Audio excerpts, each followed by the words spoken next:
What's going on, gamers? So here is an interview with Shuhei Yoshida on Last Stand Media.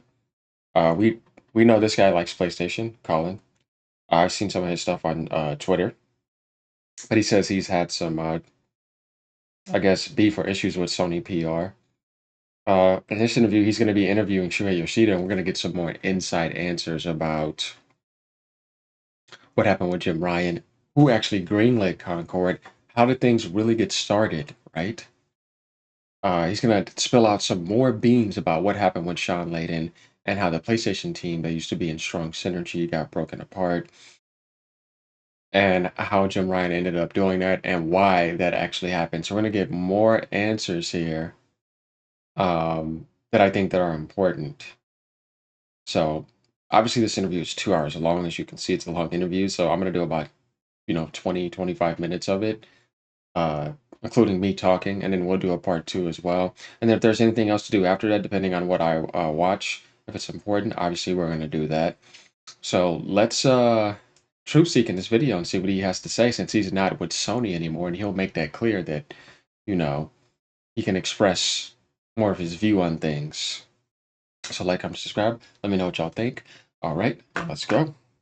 You. I appreciate that. It's very nice of you to say. Yeah, we have a nice little network of, I do the PlayStation show. We have guys do the Nintendo show. We have an Xbox show, and it's very old IGN, 15 years ago IGN kind of. Oh, wow. Great. Yeah. So it's good to see you. I haven't spoken to you. We DM back and forth, but I have not seen you or spoken to you in person or on video since I would say 2016. Mm-hmm. So it's really nice to see you. That's a different world, of course.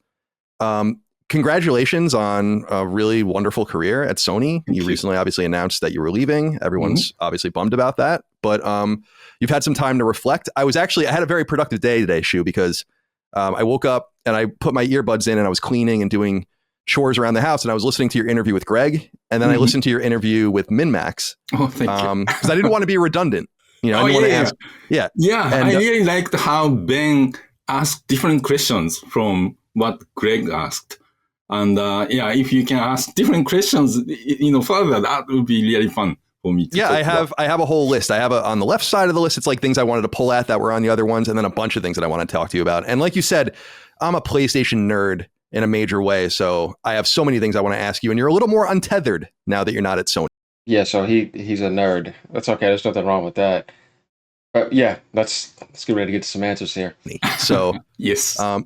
I was telling the audience recently, when the Kind of Funny interview came up, it's like, you should interview Shu. And I'm like, I don't know that Shuhei Yoshida was so disciplined, like such a disciplined, media trained person. Mm-hmm. I could get things out of Adam Boyes. I can get things out of Geo, I can get things out of, Anil or something like that, but I couldn't get anything out of you. But now I'm listening to these interviews and I'm like, wow, you are saying so much. So it's really a great honor to be able to talk to you today. And I appreciate you taking the time to do it. Well, the big difference is now I can talk about my opinions, right? My personal opinions. When I was part of PlayStation, of course I wouldn't, talk about my personal opinions, right?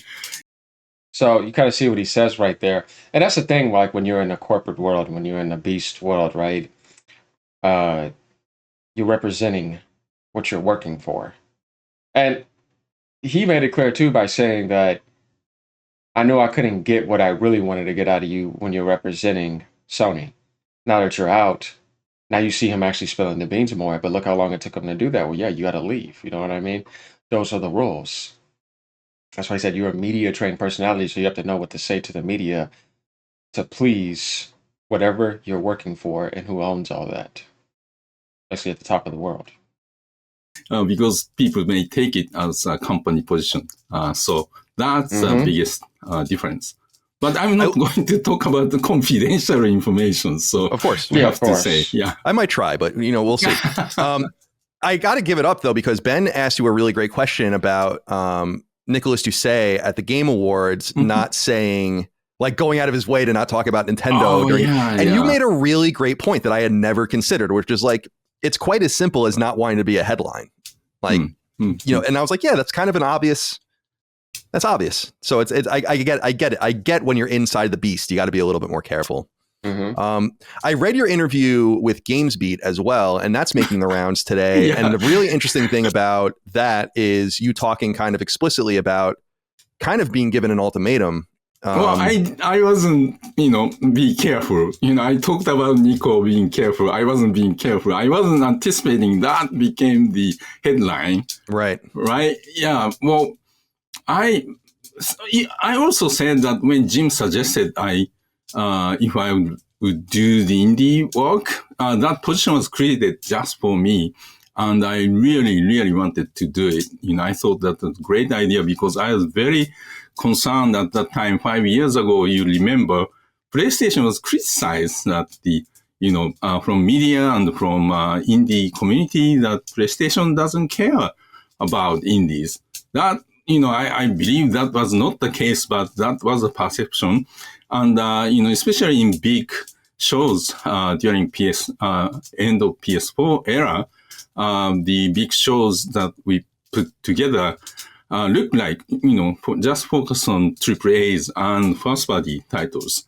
And, people, indie developers and indie publishers, they rely on digital sales. So, selling games on PlayStation Store was the only way they were able to put their game, to the hands of consumers. So, how store handled, showing off games was crucial for their life.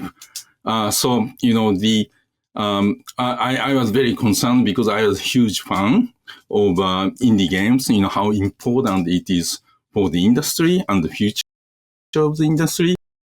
And that is important because everything started indie first. And that was kind of true. Like if you look at Jim Ryan or you look at all the others, they weren't really trying to promote indies. They had a different strategy, a different demographic. But everything starts indie first. And then it evolves into AAA if it can get there. You know what I mean? So obviously that's the foundation where gaming started. Even when you go all the way back to Super Nintendo NES, it started in an indie type of appearance. How gaming grew to be what it was, even Mario, everything. So you can never forget that. And if you ignore that, then you forgot about the foundation and soul of gaming where it starts. And then also preparing the younger generation for the future. One of the biggest platforms in the industry, PlayStation should be doing a lot, to support the indies. So when Jim suggested, to do something, he asked me to, I want you to do something for the situation to support indies. That came with the message that and you leave the first party, right? Right. I guess but I really wanted to do that. Yeah, go ahead. I guess he got a little bit color from that, but no, he's pretty much making it clear again that go do indie and get out of first party. Now we're gonna take over it. Yeah, that didn't turn out too well, did it? It's a lot of I'm sorry to interrupt you. I guess a lot of I'm certainly confused knowing you and your resonance within PlayStation first party and you overseeing what is undoubtedly the best eras, PS3 and PS4, I think, of first party output. I think a lot of people are confused, like why they would even give you that ultimatum, like what, or like give you that option. It's like, what was that all about? Why wouldn't you just stay in that position? It's kind of strange. And even the big games that came out after you had left, like The Last of Us Part 2, Horizon 2, like Returnal, these are your games. I mean, these are at least games that you greenlit. So I'm a little confused. I think I'm speaking for a lot of us when I'm like, how do you feel about that? The level of confusion we feel about that on the outside. Well, that's Colin Moriarty. You know how things work, right? So many of the games came out after I left first party, or started while I was managing first party, including, people talk about Concord. Concord, I started signed the prototype contract with, Probably Monsters, Harold Ryan set up a new shop, like a headquarter kind of company after he left Bungie, and set up 3 studios underneath Probably Monsters, and one which was the Firewalk. And when I visited and met with people at Firewalk, the really small team at that time, core team, felt like a really experienced, talented people to work on online games. So, Right. yeah, so that was under my time Concord started.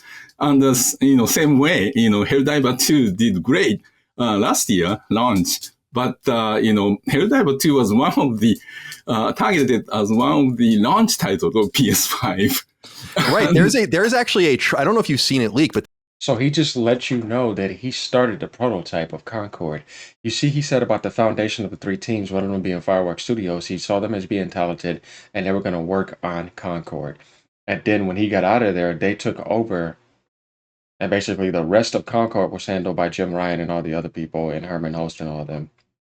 That's very interesting.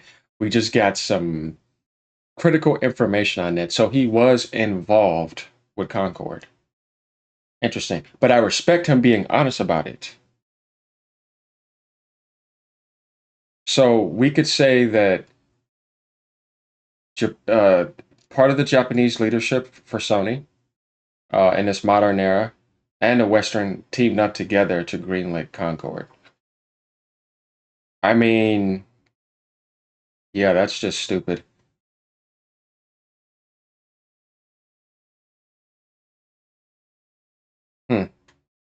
there is a trailer that leaked of Helldivers 2 before it was even revealed Helldivers 2 with is a the good old choice, though. SCE iconography on it. So it's that old. It's not even like the PlayStation Studios logo. It's like the old pop-up of just the text.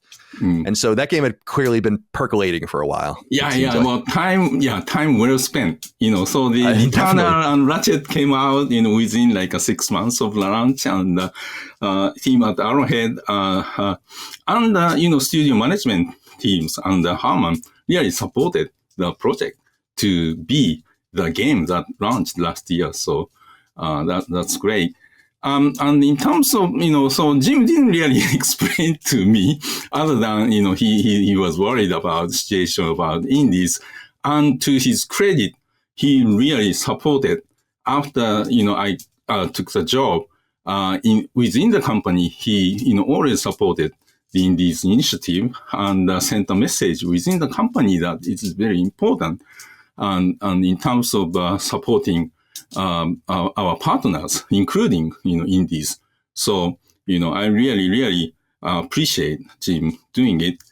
And my interpretation was, as Jim took over the company as CEO, and there are a few of us who grew up with Jim, the same generation, and worked with him for longest time. And when Jim was the global head of sales and marketing, Sean Layden was chairman of our studio, and I was the president of our studios. And, oftentimes, when Jim from sales and marketing standpoint made some request, we'd say, no, we are not doing it. Very, because we are friends and very easily said no. So probably Jim wanted to create his own team with the younger generation under him. And so, Jim, Sean left before me and a couple other people in the studio. Did you hear what he just said? Sean left. Because they said no, they didn't want to go along with his plan. That's very interesting because he said that they're friends. But at the end of the day, I guess that wasn't the friendship that you would probably think it was if you're going to be that close for that long. I mean, think about how long they've been at PlayStation. And then he goes off to the side, creates his own team, puts the younger generation underneath him. Like he said, that's basically modernizing PlayStation, wanting to make it more Europe, putting a wall up against Japan, of course, too. Sony, Japan got shut down. Sean Layden left. We start to see the division there. Right? I mean, there it is all right there. And then Shuhei was told to leave first party and go to indie because he sees he's the only man to do that job. And then they're going to take over first party. Well, that didn't turn out well, did it? No, it did not. So there it is right there. Now we have the answer on all of that. It's all right here.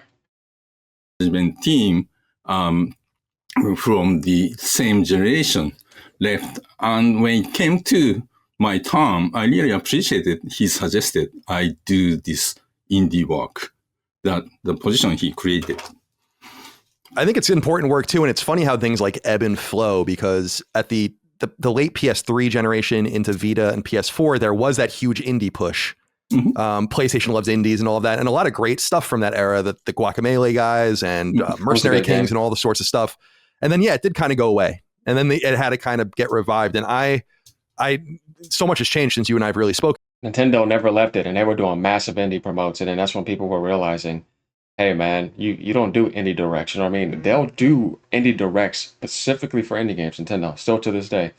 And watch what they do with the Switch, too. And then you got the whole entire retro backlog that they have on the Switch all the way up now to this 64 and Sega Genesis and all that. It's going to go all the way up to like most likely Wii and Dreamcast with Sega, and it's all online, and you could, share a screen. It's just amazing how they do that. You find that good balance.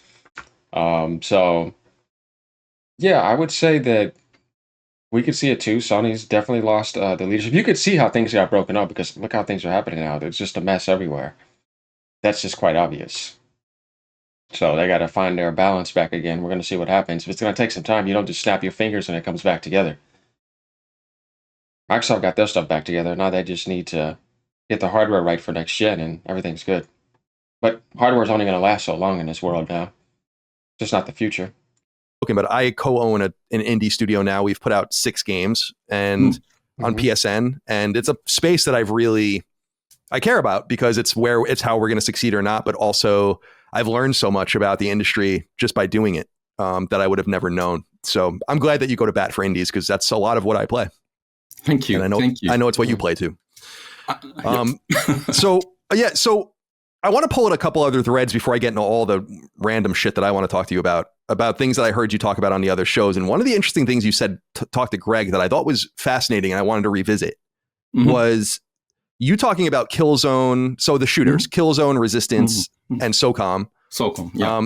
And how you kind of saw at that time that it might not have been worth competing in that space with first party assets, because you kind of just have these other competitors, Call of Duty and then Battlefield, and now a bunch of others as well. But now we're in a situation under Jim Ryan and Herman, and like you said, with Firewalk and some of the stuff spooling up late in your tenure, about kind of getting more back into that space, or at least trying to compete in that space again. I wonder, do you think that, looking back, do you think it was a mistake to walk away from not those franchises, but that idea of doing online centric stuff? Or do you think that was the right call? Because it seems like the embryo of that is needed very much now at Sony, and it's not really there. So they're trying to kind of get it, whether it's with Bungie and so on. So I'm curious how you revisit that choice, if you feel like that was the right one to make.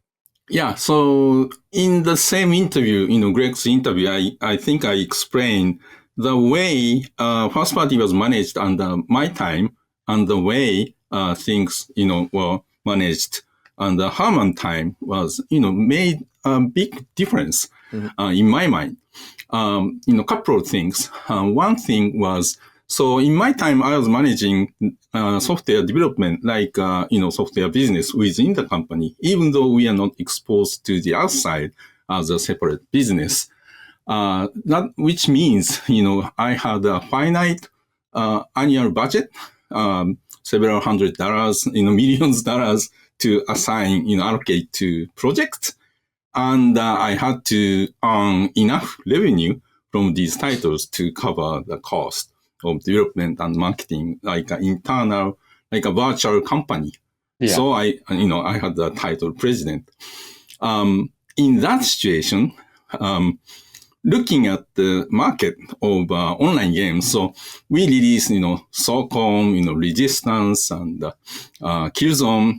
I felt, we released good games and the people liked it, but competing online game on just one platform is really severely, what's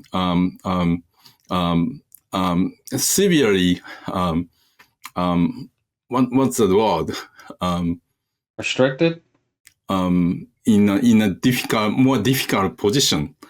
handicapped. Handicap. There you go. Yeah. One arm tied behind your back, kind of. Yeah. Because did you see that statement that he just said, though? You see what he's saying? He's also telling you that we can't stay on PlayStation. Because he saw Call of Duty's doing what it was doing on multiple platforms. Battlefield doing what it's doing on multiple platforms. But Halo able to do what it was doing in those times on one platform. Same thing with Gears. But now he looks at today's market. Even in that time, he was like, yeah, man, even now, only doing this on PlayStation, we're not going to get the numbers that we want. He's telling you that Sony is going to be putting their games on PC a lot more. They're going to target the Switch too. Who knows what's going to happen with the Xbox if Microsoft gets that Steam hybrid OEM model. But at the end of the day, in order to compete with other shooters that are on multiple platforms, they need to put their shooters on other platforms. And that's why Sony's doing that. And we know that's happening now. He made that quite clear there. Online game, you want a lot of people to play, right? Right. And there were already, successful games like Call of Duty on PlayStation. And and the online games seems to be the market that the winner takes it all, kind of, when the game is successful, more people play it, kind of market. Mm-hmm. So instead of instead of trying a new game or, continuing a series that we had with in that, huge red ocean, we should stick to what we know, we can do well. Right. And we know, we can help the platform to succeed with. And the change after I left was, the overall change is Sony bit by bit after Kaz Hirai became the head of Sony and Yoshida-san and Totoki-san came in, had really good understanding of the video game market. Before Kaz's time, Sony headquarters were managed by people from electronics business or some other software business, didn't really understand the video game market. So, Kaz and Ken and, those people under house tried to kind of let us do our job. We know what we are doing and contribute to Sony as a, arm's length kind of relationship. But, after Kaz's days, Yoshida-san really studied hard about the video game business and started to be more involved in PlayStation business. And I felt that one of the things, we are criticized when I was managing first party was, PlayStation first party has good, single player games, but they don't have successful online service games. Right. And especially from the investors. Investors love service games, right? During that time and, during the COVID time, investors really wanted to put a lot of money to invest into new startup that did service games because, service game for investors, they, once successful, has a very sustainable, predictable, stable revenue and profit. And on the contrary, when you have only worked on single player game, when the game comes out, it's a big, revenue and profit that year and comes down. And when new games comes out, goes up, back up. But, investors do not like that. They like more predictability and, sustainability. So that was a criticism onto Sony, who owned, PlayStation business. And when I suspected when Jim took over, got the CEO job for PlayStation, probably there's a conversation between Sony headquarters and Jim that is this something, you can try? And Sony, to their credit, they gave a lot of new money to SIE for Herman to invest. They didn't I don't think they asked Herman to stop doing or reduce doing, single player and move the money to, work on service game. They said that continue doing what you do well on single player development, but in addition, try this, service games and gave money a lot. And I think the size of investment by SIE on first-party products probably have doubled, from my time to Herman's time. Right. And the another thing is during my time, one of the biggest missions that we had as first party is create an exclusive PlayStation exclusive title to become the reason for people to purchase hardware. And we kind of, from software teams, wanted to release games on PC, but we are only allowed to release smaller games to release on PC. You remember the Helldiver 1 was released on PC and quite successful. But, I had an agreement not to release a, big title on PC during that time. But as the game size and investment increased, and so the company changed as, everybody saw that after a couple of years, it's safe to release even the AAA titles on PC. And that will do many things, like reach new audience who do not own console, especially in regions that console gaming is not as popular as PC gaming. And those people become fan of game IP. When the new game of that IP comes out, they might be convinced to purchase, PlayStation for the future. It's a lot that he just said. So he gave you the idea of the amount of money that he had when he was running first party compared to Herman got doubled. And they wanted him to continue doing what they're doing, but they threw everything on live service. Right? So that was not underneath his leadership. He was at Indy during that time. That's why he made that statement back then, saying if I was leading, I wouldn't have done that. I would have still continued doing what we do best and then, found a balance. So now we know what Herman did with Jim Ryan. We know how he was there at the beginning of Concord, but after that, they all took over. That massive live gas rush, right? And then, like he said, we started to test the PC market, and we saw that we needed the PC market, and we're going to continue to need the PC market when it comes to success and reaching new audiences. And he didn't say Chinese, like the loser Reforge was trying to do to go against Destin. No, he made it quite clear that the PC market in general in places where console gaming is not even growing at.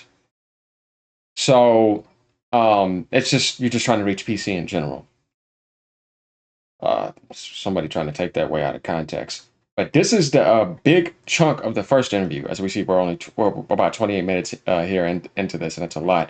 And we got a lot of answers. So obviously we had to let him talk because he has a lot to say, and then we're going to get into that. So let me know what you guys think about this. Like, comment, subscribe. We got some important stuff here. All right, y'all, we got our answers. Now it all makes sense now, doesn't it? Peace out, y'all. Ponies.